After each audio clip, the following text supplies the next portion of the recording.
Good morning, LKN. It's 8:08. Happy Monday to you. We're excited to be here at Richard's Coffee Shop, kicking off Veterans Week festivities. The POW MIA ceremony happening at 9 o'clock. We're honored to be sitting down right now with Master Sergeant Fisher. Good morning, sir. How are you? I'm fine. How are you today?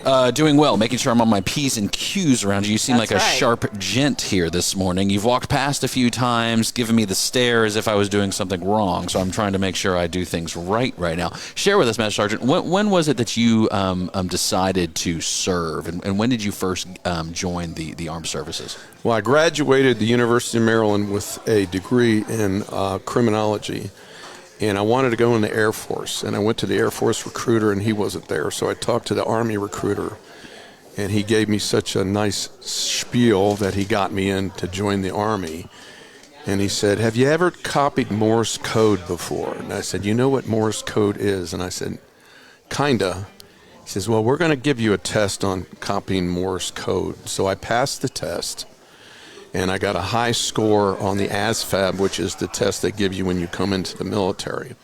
So he says, "You qualify to go in the Army Security Agency." I said, "Okay, is that police?" "No, it's not police." "So you're going to be sent to basic training at Fort Dix." And this was in October of 1975. And I signed the papers in September, 4 months after the end of the Vietnam conflict was over. So I did not come in as a Vietnam veteran. So I missed that benefit. I went to basic training, graduated basic training, then got sent to Fort Devens in the winter of 76, and the snow was about 4 feet deep out in front of my barracks. Where is Fort Devens? Where's Fort Devens is in Massachusetts. Oh, wow. Whew. It is no longer an active duty post. It was also the post for the 10th Special Forces Unit. And they moved out to Fort Lewis a bunch of years ago. So, I'm talking 75, 76, so that's a few years ago. I had to take a course in Morse Intercept that was max 18 weeks. If you did not pass it in 18 weeks, you became a mortar-based carrier or a cook. And so I was very good at Morse code. I passed it in 12 weeks. And then I had to take my secondary MOS, Military Occupational Specialty course, Morse Intercept. And I passed that at the top of my class. Then I had to take my primary Morse related MOS, Advanced Identification Techniques Emitter Analyst Identifier Locator, which was an 8-month course. And I had to get a top secret clearance for that.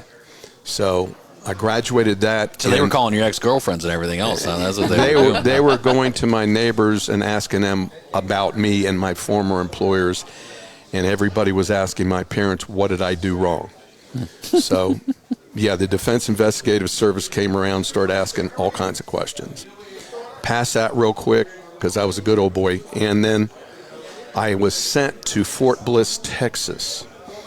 And I joined the unit, which was an Army Security Agency aviation company that was working directly for the National Security Agency. And I did drug interdiction along the Mexican border in a U-21 aircraft with antennas all over the wings. We'd identify possible narcotics operations on the other side in the Mexican border and have the Mexican police pick them up. So I did that for about 3 months, and then they decided I needed to go to Panama. And they sent me to Panama, which kind of ruined my aviation career. And they made me the Special Identification Techniques Operator for the whole Canal Zone. Oh, wow. Okay. What year was that? That was in 1977 that I got sent to Panama. Wonderful. Some fun things going on in Panama in 77, I would imagine. Wonderful situation. My unit, the what's a 408th Army Security Agency, later became the 193rd Infantry Brigade Military Intelligence Company. And we were spying on the Commandancia and the Guardia Nacional to see what kind of activities they may have for us if we did not pass the Panama Canal Treaty. Which, of course, if people know anything about that, gave the Panamanians the right to run the canal, which basically was ours because we built it. and we built it under the Theodore Roosevelt administration, and it got completed after he was president, but then we were control of all the shipping that went through the canal. They passed the canal, and they gave us so many years that we had to get all our military activities out of the canal. But while I was there, I had to support Jungle Operations Training Command and give them intelligence support. You know, we did guerrilla operations, we did intelligence and such to determine how they would operate in case the Panamanians decided to attack the canal if we didn't pass the treaty. Yeah. In June of 1978, they did pass the Panama Canal Treaty by one vote. Okay, and that was the West Virginia Senator, Senator Byrd. And they turned the operations over to the Panamanians, who later turned the operations over to the Chinese. Master Chief, let me interrupt real quick. Radio fam, we're going to break. All of our social media watchers, stick around. There you go. Master, so that was Panama in '77. Where is life taking you since then? Well, I got out of active duty in '78.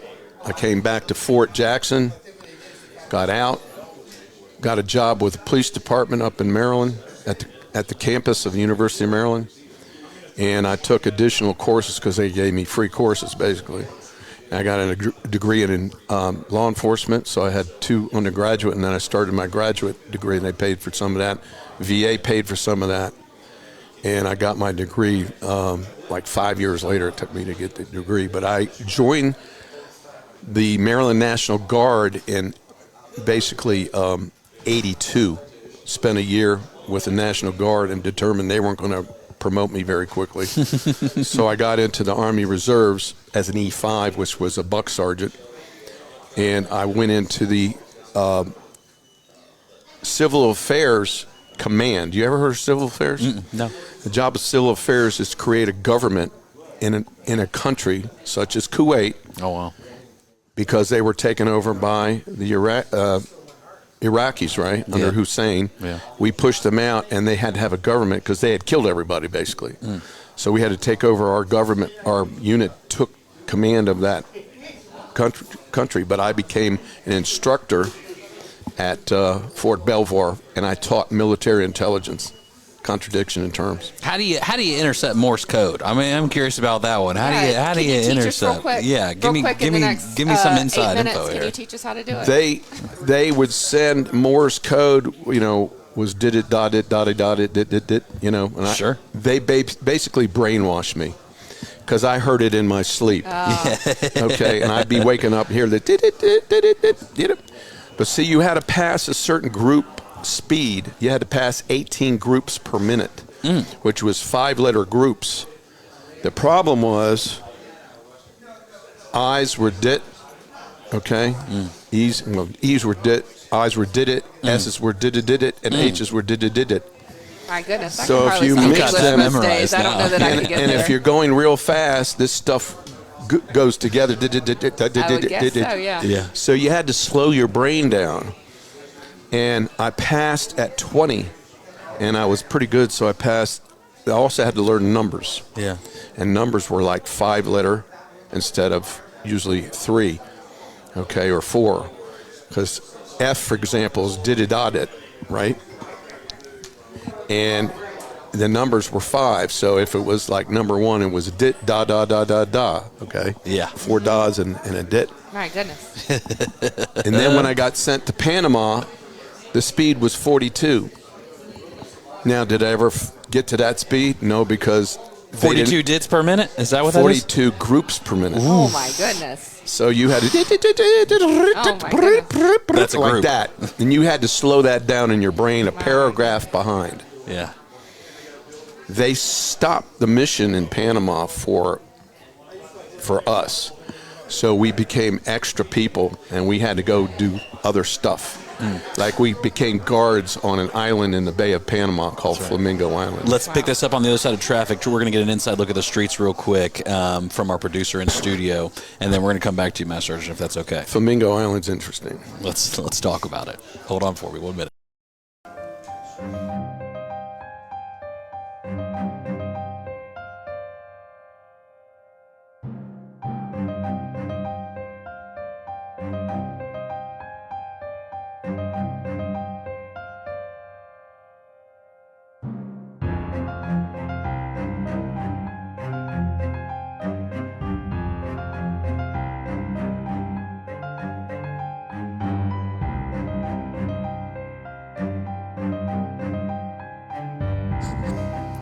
right, good morning, LKN. Welcome back to the radio fam. We're here with Master Sergeant Fisher, who is teaching us Morse code amongst many other things this morning. I'm trying my best to keep up. Looking back over your life, Master Sergeant, what would you say are some of like the major highlights as far as armed services go that really stick out to you? Because you've clearly served and done a lot of things in your time. Well, I took a course on being a Army instructor, and I ended up teaching occupational specialty military intelligence, which a lot of people, oh, that's interesting. Well, it's an involved course, and you have to learn a lot of things like indications, enemy. I was also an instructor over Russian order of battle. I had to know everything about the Russian army and how they operated. I had to know how they were going to attack the United States, what the United States had to expect in what they had available in their side, in their equipment, their tanks. I had to know everything about their how they did war, how they were going to attack the United States military in Germany. And there were areas in Germany, such as the Fulda Gap, that they were going to come through, probably. And they also thought they were going to attack through Iran to take their oil fields. So all this stuff came about when I was an instructor at Fort Bragg, my last 3.5 years with the Army in the reserves. And I had to drive from Gastonia, North Carolina, all the way to Fort Bragg. And it was a 3.5-hour trip, and I had to make it by 7:30 in the morning for weekend drills. There goes sleep. You know, who needs it? Then I had to teach two weeks during the summer and teach. I taught Army Reserve, I taught National Guard, and I taught active duty people at Fort Bragg. So not only did you serve, but then you're teaching others what it's like to serve. So now in 2025, what are you up to? I'm retired. Well deserved. Yes. Well deserved. I retired the military reserves in '97. At that time, I had just gotten a job with the United States Postal Service, and I worked for the Postal Service for 23 years. So I retired from the Postal Service, from the U.S. Army, and I also get some kind of thing for being a police officer in the state of Maryland. Okay. So how did you land in Mooresville, North Carolina at the end of all of this? You've traveled the world. Well, I went a few different places, came back. My wife at the time, her job moved from Maryland, where I was originally living, to Gaston County for her job, and I had to get employment around there, and I finally got a job with the post office. And I kept my reserve position, had to move around to different divisions. In Charlotte, I was in the 108th Training Division. Before that, it was the 20th Division, but they got shut down because a lot of the things they did were given to the National Guard to train. So then I got moved from Charlotte over to Fort Bragg, and that's where my last duty station was, Fort Bragg. So Richard's Coffee Shop, clearly a wonderful place for veterans to come hang out. People look at you like you come here often. Do you hang out here often? I come here mostly on Thursdays when we have our main meetings and get-togethers, and we also have something on Saturday where they have music. And a lot of the veterans and a lot of the veteran wives and whoever, they're able to come on Saturdays, and we have a lot of off-street traffic to come in here to listen to the music, which is wonderful. And we also have a very reasonable breakfast and lunch menu. Delicious. I love the new kitchen, by the way. Yeah, I've heard it's fantastic. And Lowe's basically donated over $60,000 to rebuild that kitchen, along with some plumbers and electricians, and made it a place to go in Mooresville. Collectively to come together. I believe Rocky Lynn is going to be playing this Saturday as well, a free concert as well for veterans. So looking forward to that. So what does Richard's Coffee Shop mean to you? Why do you like to come here so often? Well, I come here to talk to other veterans. We talk to each other about stories that they encountered while they were in the service, or how we're basically trying to deal with the VA and some of the VA requirements for any kind of problems we got while we were in the service. We talk about things like Agent Orange or injuries, and how to deal with the VA administrative requirements. So, in this day, you've seen multiple generations of service members, right? If we're honest, and so in this day and age, PTSD is a huge conversation, right? Mental health is a huge conversation. The being able to come together collectively and share the stories. Do you think that helps? What's that like? It helps a lot of veterans who actually want to talk to people who have the same problems they have. We have people who come in here, one guy who's 101 years old. Wow. He is a Marine who fought in Saipan in World War II. Wow. He was awarded 4 Bronze Stars in World War II and 2 Bronze Stars in Korea. And his brain is still active, and he's still a good guy to talk to, and you can learn about what happened to Marines in those 2 conflicts. Yeah. Then we have, of course, a lot of Vietnam people, and we like to get more Desert Storm people who fought in Iraq and Afghanistan and some places around there, who may have fought in Yugoslavia in that activity. And we all talk about how we dealt with the military and maybe how we're going to get some of the support that we're supposed to get from the VA. And it is complicated because they have a lot of roles for the VA. Yeah, VA's got, and there's a lot of things going on there. I think Huntersville's opening an extension office soon. We're excited about that. More and more resources for veterans. Mooresville collectively, your take, do you think that Mooresville supports veterans? What's your thoughts on that overall? Mooresville is a fantastic town. They've always been supported. I came here almost 6-7 years ago. I signed up to be a regular participant, and Mooresville has been friendly and supportive towards all the activities at Richard's Coffee House. They're also supportive of the parade and are trying to show how veterans deal with the issues around here. So it's a wonderful place to be, and it's a nice little town. And I live in Kannapolis, but Mooresville has a little bit more to offer. Maybe Kannapolis will get there sometime. I don't know when.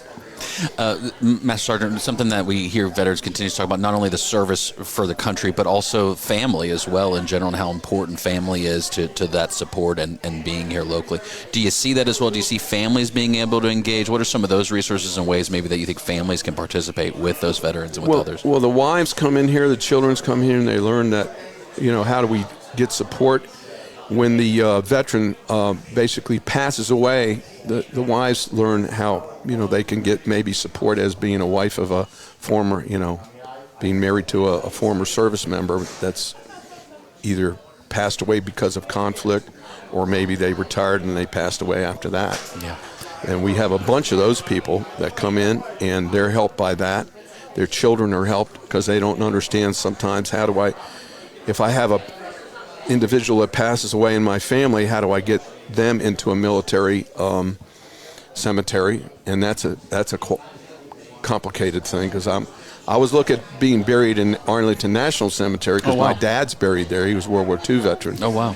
And they said I could be buried on top of him. Thank you. Yeah. But I found out it was too much of a problem, so I decided I would go into Salisbury. I told my daughter that's where I want to go, in Salisbury. So not looking forward to it. Sergeant Fisher, if there's a veteran listening who maybe hasn't been here before, what would be the reason that they would come? Maybe they're a little nervous about coming here for the first time.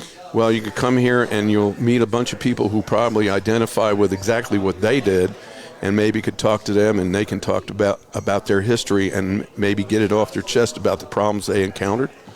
And that makes them feel a lot better, because some people don't want to talk to veterans. I have a friend that doesn't want to talk to veterans, and he was Vietnam, and he has a very big problem on PTSD, and he just doesn't want to talk to veterans.